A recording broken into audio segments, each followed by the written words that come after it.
Mengenai sawit, ini kebetulan saya pernah jadi bupati. Waktu saya jadi bupati pun kita sempat menolak sawit. Kenapa? Satu pihak kita butuh ekonomi untuk rakyat.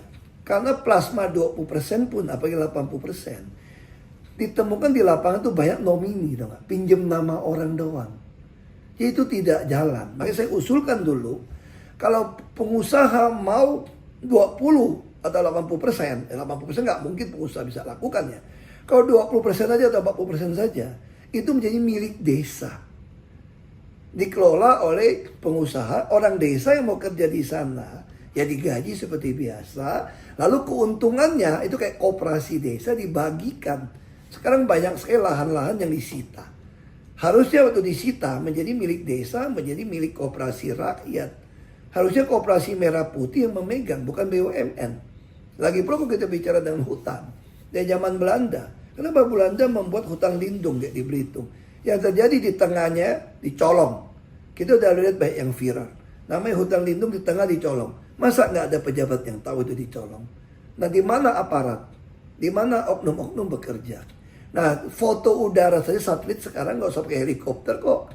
Nggak ada helikopter, pakai drone juga bisa dapat. Jadi kalau mau berantas ini gampang. Nah, sekarang Pak Prabowo mau hutan di Papua untuk jadi sawit. Sawit di Malaysia itu ditanam di bekas tailing timah. Tapi hutan-hutannya tidak dibongkar. Sawit ini kan didatangkan dari Afrika. Nah, Belitung, bekas tailing timah, ditanam sawit bisa hidup kok. Dikasih pupuk. Karena tanaman kan maunya makan pupuk, makan air gitu loh. Tapi hutannya ya jangan. Tapi hutan bisa kita manfaatkan untuk hasil. Orang dulu pun tahu kalau manfaatkan potong hutannya. Dia potong di sini, di sini, di sini. Dan ini tumbuh lagi gitu loh. Dia tutupin lagi, benihnya tumbuh lagi. Tapi kalau Anda rubah hutan hujan, rainforest, jadi sawit, tanaman monokultur, udah banyak ngomong. Di mana flora fauna kita akan bisa hidup. Dan ini akan membawa bencana lagi, seperti di Sumatera. Karena di Sumatera udah melampaui. Kayak tambang. Kita mengerti, ada menteri mengatakan semua negara kaya juga main tambang, potong hutan. Iya, negara maju semua pernah lakukan. Tapi bedanya apa? Pajak mereka udah tua, mereka dipelihara oleh negara.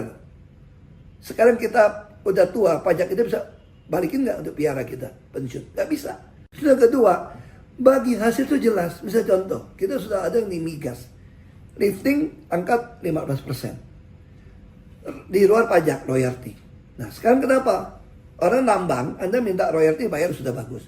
Kenapa nggak bikin satu cara yang baru? Anda tambang emas 1000 ton, 200 ton punya negara. Anda mengatakan investor nggak ada yang mau. Siapa yang bilang nggak mau? Anda cek saja. Banyak perusahaan dari asing di Indonesia, ada partner lokal dapat 15%, 20% kok. Kenapa itu nggak jadi jatah negara saja? Yang mau tambang silakan kasih. Semua hutang bisa dilunasin. Dia tambang yang bisa dapat uang lagi, bisa tanam kembali. Cina juga banyak potong hutan, tapi dia juga melakukan penanaman reforestasi yang luar biasa. Nah, kita cuma potong saja, hutan lindung pun disikat, dicuri, dan pura-pura nggak ada yang tahu. Jadi sekali lagi, saya menentang kalau Papua itu untuk ganti sawit. Tapi kalau daerah bekas tambang, tailing, daerah yang tandus, Anda tanamin sawit, masih oke. Untuk supaya ketahanan energi. Jadi jangan, kata nenek saya, tukar beras dengan ubi. Itu aja, salam dari saya.